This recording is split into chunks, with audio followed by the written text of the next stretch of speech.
Hi, I'm LadyJenevia. Today I'm talking about Dickinson Season 2.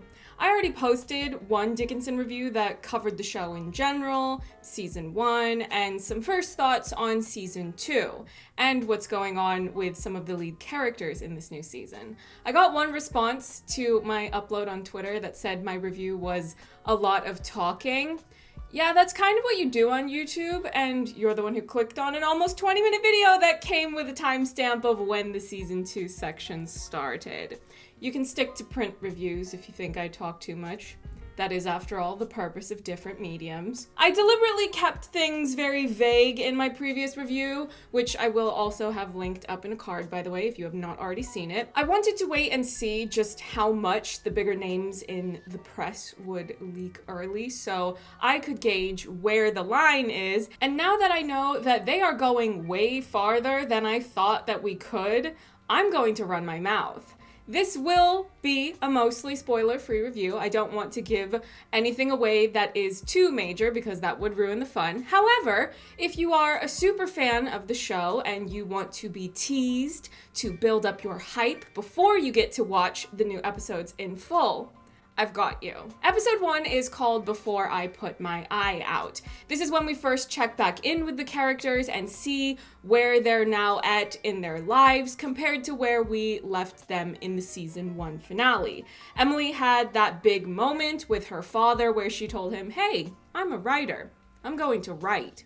Even with all of the fights they had throughout that season, he couldn't break her because she is an artistic powerhouse and she will not be silenced. So now in season 2, she is writing up a storm, writing just as much as she ever did, if not even more. There is a lot in this first episode that ended up being way more important than I realized when I binge watched the season for the first time. There are a lot of things that are foreshadowing, there are setups for big drama that doesn't get revealed until later episodes. I am not talking about things that a first-time viewer is going to watch and go, "Oh, that's very clearly the beginning stages of what the recurring conflict between these characters is going to be in this season." You get that too, but what I'm talking about is stuff that doesn't even register as anything you need to take note of. There are these offhand comments from different characters that are so much more important than you think. So, pay close attention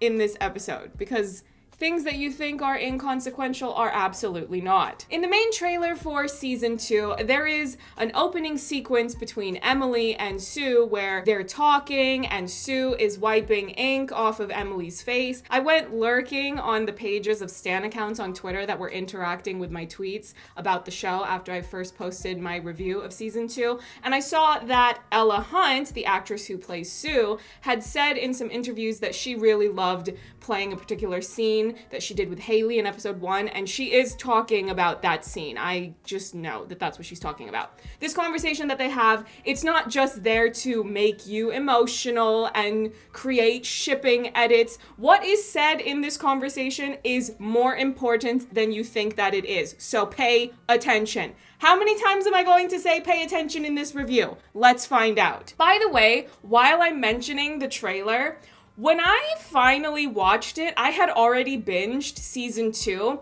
and there's this one line that they used in the trailer that is from a scene that is going to make stans' heads explode. I could not believe they were using anything from that scene in the marketing, if I'm quite honest. If that had been my show, I would have kept anything and everything from that scene under lock and key until it was time to air it. I won't tell you which episode it's from, but if you would like to be nosy, feel free to go back through that trailer with a fine-tooth comb and speculate amongst yourselves about which line you think that it is, and we will talk about it in however many weeks it takes for us to get to that episode. In episode 1, we also get introduced to a new character that is going to play a big part of Lavinia's Lavinia's seasonal arc, and this character is, in my opinion, very well performed. I like the chemistry and banter of how these two performers do scenes together, and I also really like how Lavinia's story this season is like a giant middle finger to all the oppressive expectations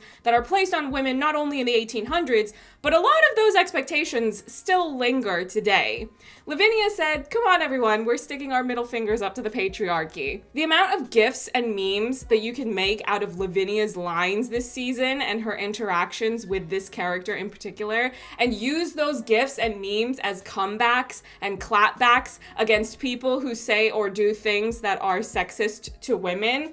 Wow, Lavinia is truly the gift that keeps on giving. Hey Queen, girl, you have done it again. Constantly raising the bar for us all. In episode 1, Emily gives a brief speech that I love a lot. She is so dramatic and extra, and that's why I love her. It is also why she is a writer. Hello, you've reached the house of unrecognized talent. Episode 2 is called Fame is a Fickle Food. If you watched the season 2 featurette that previewed what's going to come, and they had both Hailee Steinfeld and the showrunner Elena Smith doing interviews that were cut up and edited with footage from the season, you will have heard Elena talk about how season 2 is about Emily Dickinson struggling with whether or not she wants to be famous. This episode is the episode that really jumpstarts that material. It's not only a story about Emily reflecting on whether or not she wants to be famous, but it's a story that is examining the culture of fame itself. The life of an artist is fleeting, just as fleeting as it is for any of us, but our art has the potential to last so far beyond that. That's why we have a show about Emily Dickinson being made over 100 years after she was alive. Being famous in the 1800s would have been very different to what being famous entails in the 2020s. But as usual, the Dickinson writers are very clever, so we see a conversation in episode 2 that is very efficient at hitting a lot of issues that are entangled in the culture of fame. There's a lot to unpack, and we will definitely do that in my spoiler review of the premiere. Episode 3 is called The Only Ghost I Ever Saw. Elena Smith said in the Dickinson season 2 featurette that we would see a seance this season, and that happens in this episode. Episode 3 is not as plot heavy. The seance takes up a lot of what you see, and in this featurette, Elena said that Dickinson is about using the life and work of Emily Dickinson as a funhouse mirror of what we are going through today. That's a very interesting choice of words, funhouse mirror.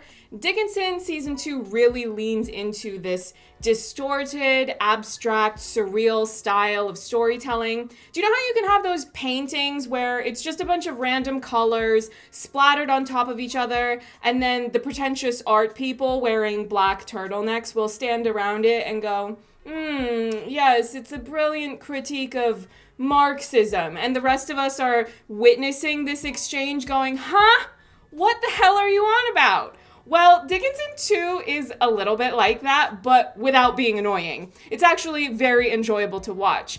But there are things that happen this season that are not going to have a neat explanation of, well, this was just a dream or someone's imagination. Sometimes things happen that don't make sense in a literal way. You have to be open to interpreting the art. What is the deeper takeaway of what you're seeing? What themes are the writers aiming to address? Another thing I want to talk about is something I only briefly mentioned in passing in my previous review of Dickinson season 2, and it has to do with character likability and storytelling.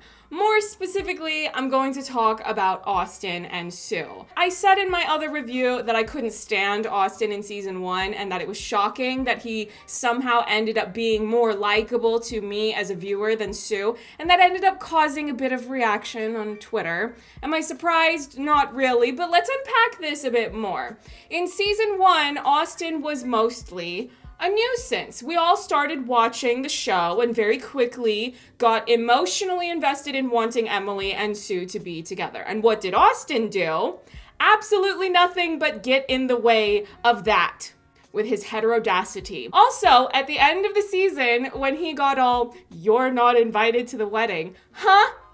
Did you ask your fiance whether she was cool with that? Last time I checked, it was her wedding too. But of course he didn't ask. I don't like that. Then we get to season 2, and he actually starts to have some character growth and maturation. Here's the thing, viewers. When you are at rock bottom and the bar is on the floor, there is nowhere left to go but up. So it's a testament to the writers and Adrian, the actor who portrays Austin, that they actually managed to make me care a little bit about Austin's feelings. How did they do that after everything that happened in season 1? I don't know. Witchcraft? The Wicked Witch of the East, bro! Now, when we talk about Sue, there's a lot to get into beyond just the season 2 plot.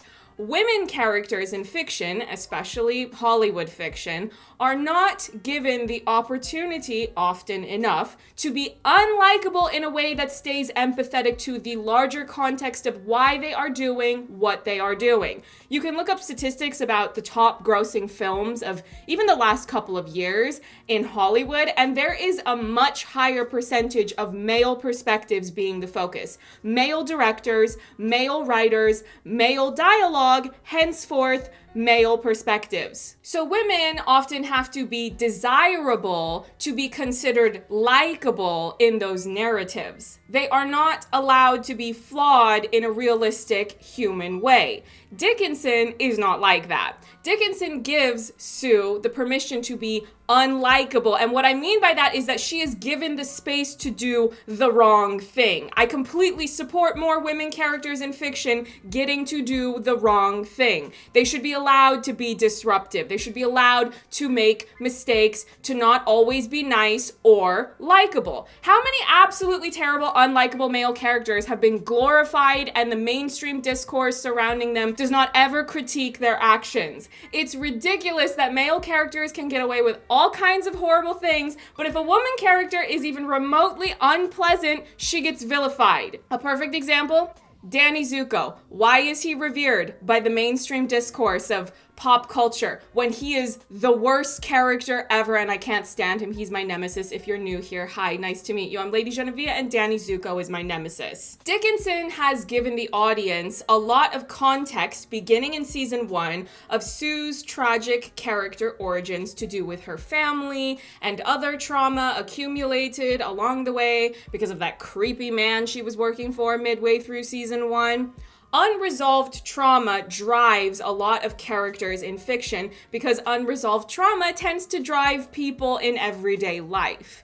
The marketing for Dickinson season 2 has revealed that Sue is becoming more materialistic. She's like a vehicle for critiquing influencer culture. Here's the thing. We might make jokes about retail therapy, but materialism will not solve your unresolved trauma. And unresolved trauma tends to create even more problems. Pain has a tendency to be infectious. We have it within ourselves and then we put it onto other people. There are things that happen in Sue's story in season 2 to which I had a very visceral reaction, but I cannot elaborate on that because of plot spoilers. We can get into all of that later though, if you would like for me to continue to talk about these things in depth when they arrive in the airing schedule. If I say that she's not always likable to me specifically as a viewer, it is not a critique of the quality of writing, and it is not a critique of the quality of the performance of the character. Both of those things are excellent from start to finish. If she doesn't always do the right thing, so what? A lot of these characters this season do the wrong thing at one point or another. Humans make mistakes, and everything Sue does makes sense in the larger context of what they have presented about her character through season 1 and season 2. You will absolutely understand her motivations. I know that I've just gotten really long-winded about this point, but I was getting more questions and reactions about Sue, so I felt like I should try to offer up more information as well as I can for the time being without giving away specific plot details from season 2. It's a learning experience for me while I'm covering Dickinson because I'm getting more viewers that are new to me and have never watched my channel, so they don't necessarily realize when I'm being flippant or facetious, and they're taking taking what I say very seriously. I have no problem adjusting how I write these reviews though, so that any new people who are just tuning in because they're really into Dickinson can hopefully be able to understand me clearly. One last thing I will say about this premiere that is totally random. There is something that happens in episode 3, something that Mama Dickinson did that had me going, what is happening right now? What did I just witness? I could have screamed. It was a moment. I'm going to leave things there. We will return to these episodes in a couple of weeks on January 8th when they air on Apple TV, and that is when I will post my spoiler review and we will get into everything. Don't forget to like and comment since it really helps out my channel. Also, if you have any questions about the things that I have talked about in this review, just ask me in the comments. Subscribe so you don't miss any of my new content, and you can also follow my social media accounts. Everything is posted in the description box, and I'll see you in the next one. Bye.